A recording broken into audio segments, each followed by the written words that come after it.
Hi, welcome to my discussion on retinols today. So, what's interesting is everywhere you look nowadays, right? You see retinols, you see retin A, you see tretinoin, isotretinoin. So, basically, all derivatives of a form of retinol, retinoic acid.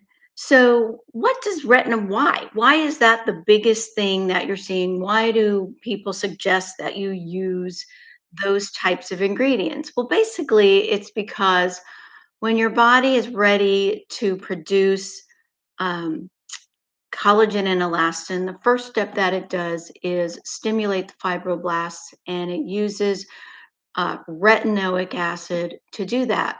And then the fibroblasts will gather up your collagen or will stimulate different ingredients to produce collagen and elastin, like your amino acids, vitamin C, alpha ketoglutarate. So, all of these things are key components to collagen and elastin and are anti-aging. But the problem is that most of the retinoic acid or retin A is delivered to the epidermis. And when it's delivered to the epidermis, it causes cell turnover and basically breaks down your epidermal barrier. So why is that important? Why does that even matter?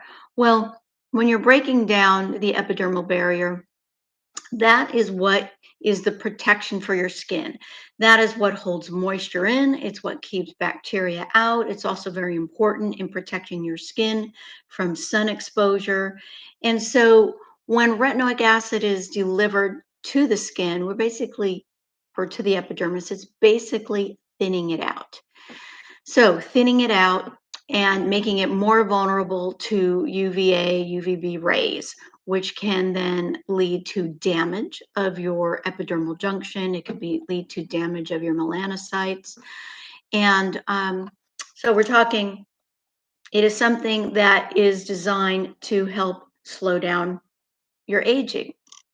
Well, maybe temporarily in the epidermis because it encourages this cell turnover and you get some nicer, newer, pinker cells in the epidermis. And it also somewhat wounds the skin. So you get a little bit of the body going in and trying to repair. Well, the problem with that is nutrients are then taken from the dermis where true anti aging is taking place and used in the epidermis to replace these cells that are constantly be, um, being thinned out. So, what do I recommend instead? Retinaldehyde is an ingredient that is a derivative of vitamin A. It's a little bit behind the sequence of what is chemically changed within the body. So within the body, right before retinoic acid is used by the body to stimulate fibroblasts, the body actually takes retinaldehyde, converts it to retinoic acid, and then that stimulates fibroblasts. Now, when retinaldehyde is delivered down into the dermis, it is every bit as effective as retinoic acid, and it does not cause sensitivity to the sun. In fact, it is protective from sun damage. The other benefit of it is you can actually use retinaldehyde when it's delivered to the dermis, transdermally delivered to the dermis. Um, when that is done, then the retinoic or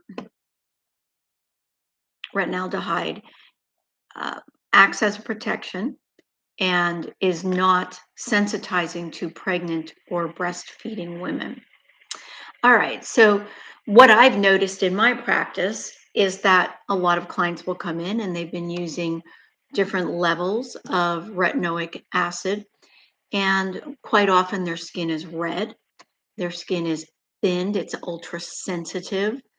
Um, the actual aging process does not seem to be improved.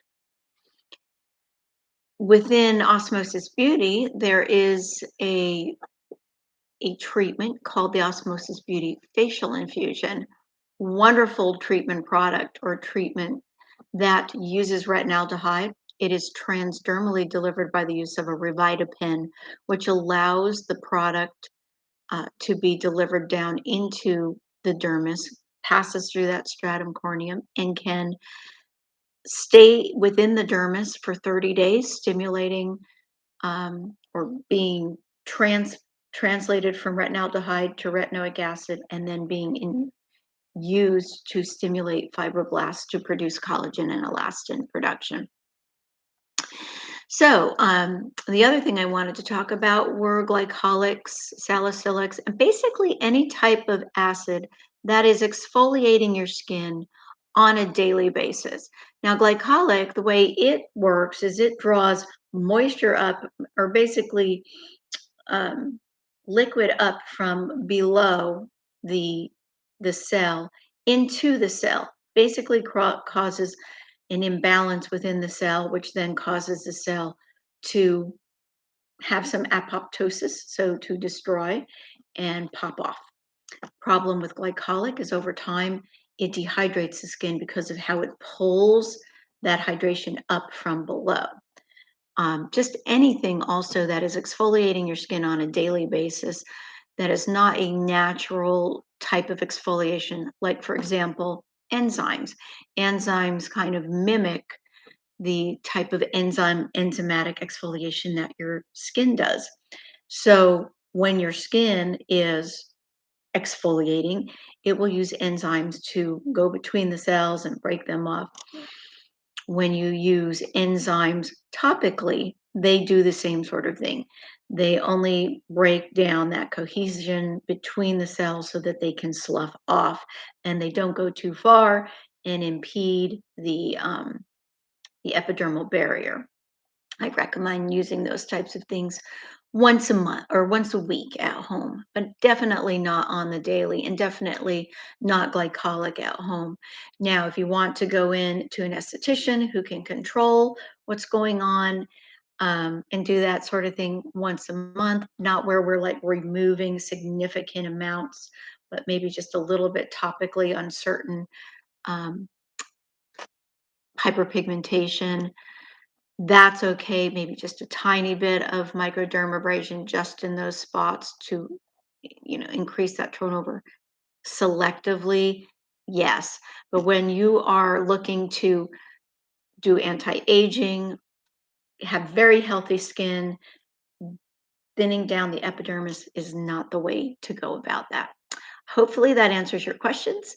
If you have any, I'll check back here from time to time, and thanks for checking in.